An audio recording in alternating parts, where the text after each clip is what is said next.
میں ایک پرسنل سا سوال پوچھوں، بہت پرسنل بھی نہیں ہے لیکن ایک بے ضرر سا سوال جیسے آپ چاہیں. سوال یہ ہے کہ آپ ماشاءاللہ تجارت کے وزیر بھی رہے، ڈیفنس کے بھی رہے، پھر وزیر خارجہ بھی رہے، آپ ماشاءاللہ وزیر توانائی بھی ہیں، تو سب سے زیادہ کام کرنے کا مزہ کہاں آیا؟ جی توانائی میں سب سے زیادہ کام ہے، کام بہت ہے، کام بہت ہے کم کرنے کو. اور پریکٹیکلی وہ جو ہم محاورہ بچپن سے ہوتا ہے نا، خیبر سے کراچی تک کرنے کا کام ہے اور چاروں صوبوں میں کرنے کا کام ہے. کیونکہ توانائی جو بجلی کا محکمہ ہے، ہم پیٹرولیم کو بھی سائڈ پہ کرتے ہیں، اس کے 3 حصے ہیں. ایک ہے جنریشن جو بجلی بنانے کا کام ہے سارا، ایک ہے ٹرانسمیشن کہ اس کو ایک ملک کے ایک حصے سے دوسرے حصے سے کیسے لے کے جانا، تیسرا ہے ڈسٹریبیوشن، یہ آپ کا اسٹوڈیو یہاں تک جو بجلی پہنچی ہے دیٹ از ڈسٹریبیوشن.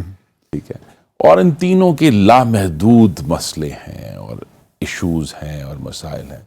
مثلا آپ کے ناظرین کے لیے کہ یہ جو ٹراپیکل سائیکلون آیا ہے، اب ہم کہتے ہیں ٹراپیکل سائیکلون کا توانائی سے کیا تعلق ہے؟ پاکستان کی LNG کے شپس جو ہیں وہ رک گئے.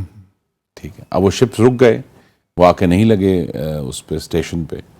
پھر ہمارے جو LNG کے کارخانے ہیں جو کہ ملک کے وسط میں ہیں، ان تک گیس نہیں پہنچی تو وہ بند ہوئے.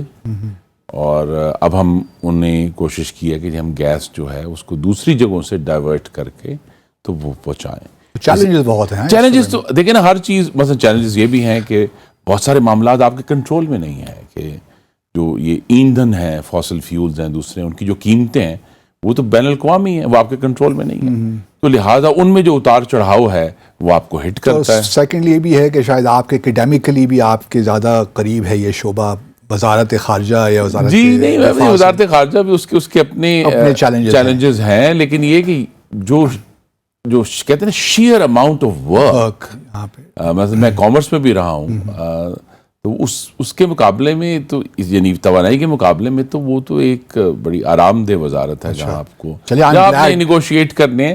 لیکن ایز اے سیڈ میں نے آئی مسٹ سے دس کہ ڈیفنس بھی میرے لیے بہت ایک اچھا تجربہ تھا. وہاں کام اتنا نہیں ہے، ویسے ہی کہہ رہے ہیں نہیں میں صحیح کہہ رہا ہوں، میں صحیح کہہ رہا ہوں کہ وہاں کام تو اتنا نہیں ہے. وزیر آپ کو پتہ ہے دفاع جو ہے جو اس کی صورتحال ہے، لیکن میں نے سیکھا بہت اس میں ماشاءاللہ. میں نے اس میں policy making, because national security committee کا میں نیچرلی ایکس آفیشیو حصہ تھا، تو وہ سارے معاملات جو ہم جن سے براہ راست ڈیل نہیں کیا تھا وہ پھر ڈیل کیا، تو میں نے اس میں بہت زیادہ سیکھا اور دیکھا کہ تو آپ ماشاءاللہ آپ ایسے پولیٹیشین ہیں جن کی جڑیں عوام میں ہیں، آپ کا تجربہ بھی بہت ہو گیا ہے. اس وقت جو ایک سیاسی منظرنامے پہ ایک ہیجان سی کی کیفیت ہے، ہم یہ سیاسی بحرانوں سے کب نکلیں گے؟ کب ہماری جو سمت ہے وہ اس کا تعین ہو جائے گا اور ہم فوکس کر پائیں گے اپنے جو ہمارے اکنامک ایشوز ہیں اور ہمارے بے شمار ایشوز؟ تو آپ کیا سمجھتے ہیں کہ اگلے انتخابات کے بعد کچھ حالات بہتر ہو جائیں گے یا پھر ہم کسی اور بحران کا انتظار کریں گے؟ توقع تو اچھی رکھنی چاہیے، لیکن جب سے پاکستان بنا ہے اس سے قطع نظر کس کی حکومت رہی، 2 تناؤ ہیں پاکستان کی سیاست اور حاکمیت.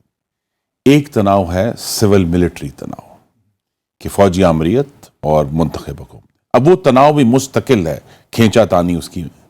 ایک اور تناؤ بھی ہے اور وہ ہے کہ آئینی حکومت ہوگی یا مذہبی حکومت ہوگی. یہ پہلا تناؤ ابھی باقی ہے، یہ پہلا تناؤ بھی باقی ہے اور دوسرا بھی باقی ہے. The tension between constitutionalism and theocracy, یہ بھی نہیں جا رہا، یہ بھی موجود ہے وہاں. تو یہ دونوں تناؤ موجود ہیں اور وقت کے ساتھ ہم یہی اپنے دوستوں کو سمجھانے کی کوشش کرتے ہیں کہ جتنی جلدی، اور اس میں سب سے بڑا رول اگر آپ کے کالیگز برا نہ منائیں، پاکستان کے پڑھے لکھے لوگوں کا ہے جن کا جمہوریت پر یقین نہیں ہے.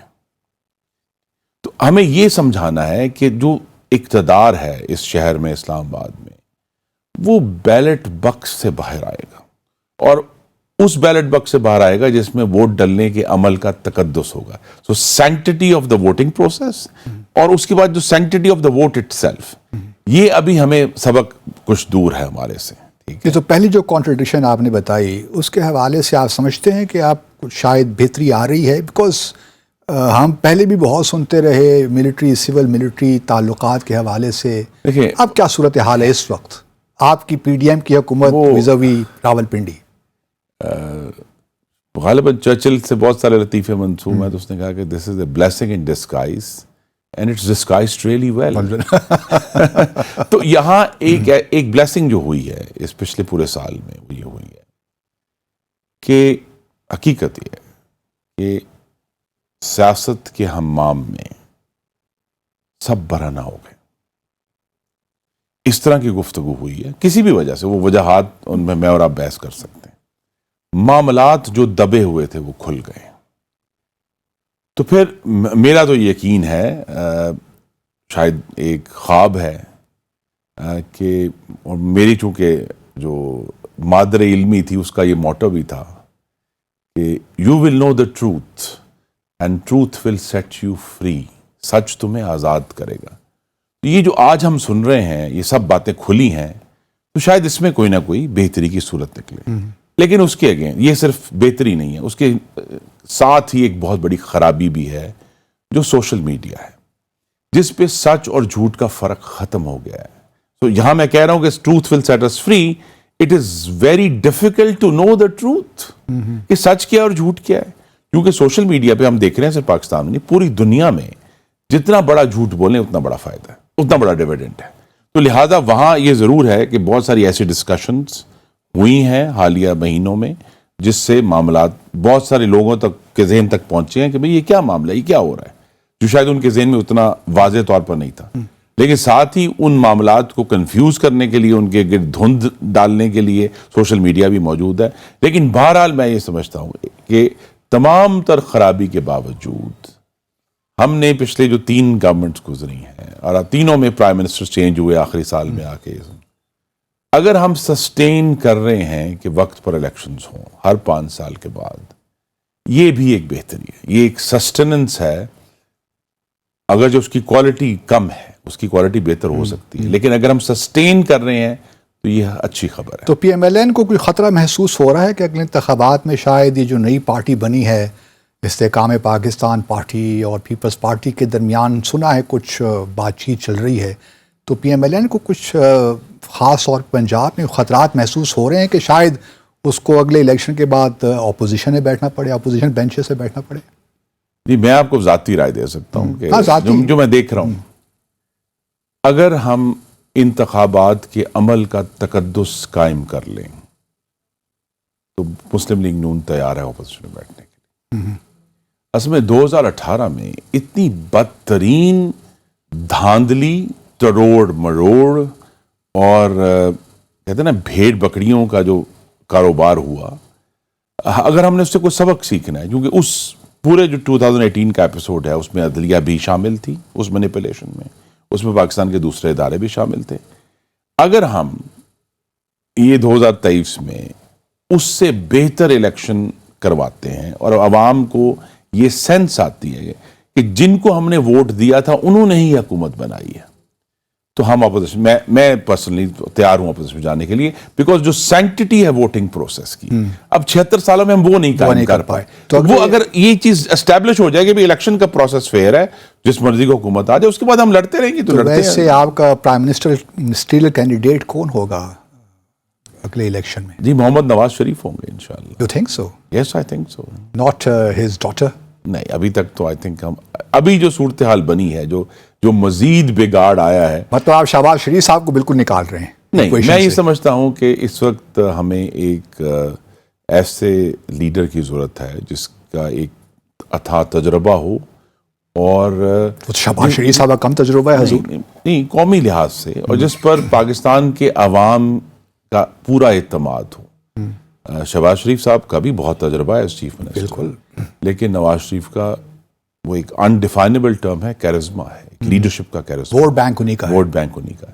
تو لہٰذا اگر وہ یہ آئیں، اور جو ان کے قانونی معاملات ہیں وہ بھی ایک سوال ہے جو اللہ کرے اس کا جواب اچھا آ جائے، تو ان سے بہتر کوئی کینڈیڈیٹ نہیں. ابھی میں باغ میں ایک بائی الیکشن ہوا، اس میں جو آپ ایک کینڈیڈیٹ تھے پی ایم ایل این کے مشتاق منہاج صاحب، ان کی ایک ویڈیو دیکھ رہا تھا، اس میں تو وہ بلاول زرداری صاحب کو اور جو قمر زمان قاہرہ صاحب کے خلاف جو زبان استعمال کر رہے تھے کہ پیپلز پارٹی نے ہمارا یہ لے لیا ہے، اور بہت کچھ سنا رہے تھے. تو پیپلز پارٹی اور پی ایم ایل این کے تعلقات کیسے جا رہے ہیں، کس طرح اس کو، کیونکہ پریزیڈنٹ زرداری صاحب کے متعلق بھی سن رہے ہیں کہ وہ نیکسٹ پریزیڈنٹ ہیں پاکستان کے؟ یہ دیکھیے دو یہ میں کہہ سکتا ہوں کہ میرا ذاتی مشاہدہ ہے کہ کابینہ میں پیپلز پارٹی نے ایک مثالی کوآپریشن کیا ہے ہمارا اوکے. جو پچھلے اپریل 2022 سے کوئی بھی ایسا موقع نہیں ہے جہاں ان کے وزراء نے کہا ہو کہ جی وہ شیکی ہوئے یا پیچھے ہٹے. انہوں نے کمپلیٹ سپورٹ دی ہے شہباز شریف کو. لیکن وہ آپ کے لیے IMF کی ڈیل نہیں لے سکے. جی وہ نہیں لے سکے, وہ بھی ایک سوال ہے.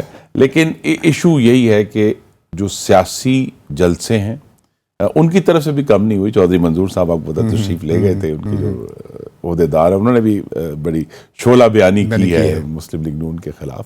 لیکن یہ سیاست کا حصہ ہے.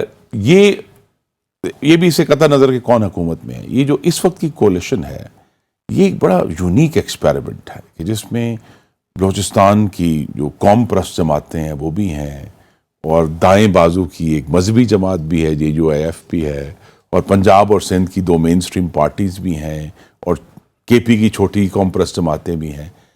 یہ سارے وہ لوگ ہیں جو اسینچلی PTI کے علاوہ جنہوں نے 68% ووٹ لیا تھا 2018 میں.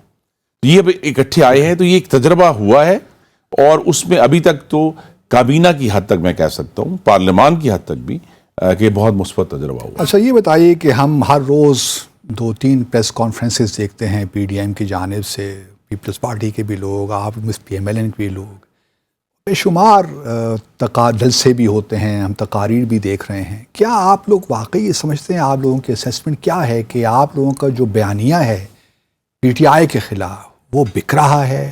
آپ کو کچھ تبدیلی نظر آ رہی ہے on the ground, despite the fact کہ جو 9 مئی کو واقعات ہوئے آپ لوگوں نے اس کو بہت زیادہ تو بلو نہیں کر دیا, جس کے لیے آپ بوم رینگ ایک لحاظ سے کاؤنٹر پروڈکٹیو ہوتا جا رہا ہے سارا آپ کا نیریٹو. آپ کس طرح دیکھتے ہیں اس کو؟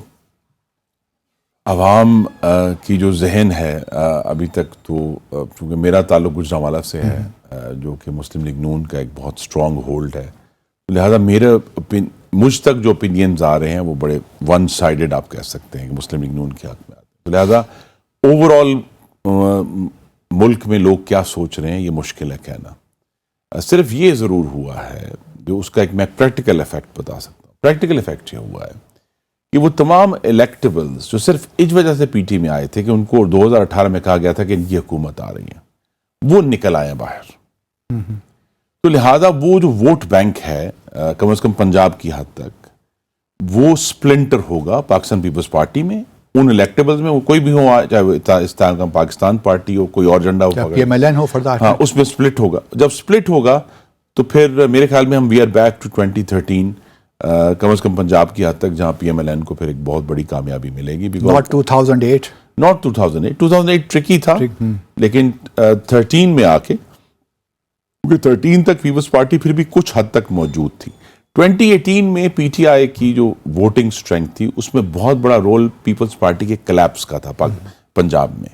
اب وہ جب دوبارہ واپس آ رہا ہے معاملہ تو پھر اس کا جو سپلٹ ہونا ہے, نا دس از الیکٹورل میکینکس, ٹھیک ہے جی, کہ وہ 3 حصوں میں ووٹ ہوگا, اور اس میں مجھے یہ تو you are seeing hung parliament next after the next election, اور جی ابھی تک تو یہی لگ رہا ہے, بیکاز چاروں صوبوں میں زیادہ اسٹرینگتھ کے ساتھ کام کرنے والی اس وقت کوئی جماعت ہمیں نظر نہیں. لیکن PTI تو تھی, تمام فیڈریشن کی جماعت اس کو کہا جاتا رہا ہے. جی وہ مانگے تانگے کی جماعت تھی فیڈریشن کی, کہ وہ کراچی والی سیٹیں میں ابھی بھی سمجھتا ہوں کہ ان کو تحفے میں دی گئیں کہ جی کراچی سے بھی کچھ ہو جائے, بیکاز پنجاب سے وہ رزلٹ نہیں آیا جس کی توقع تھی.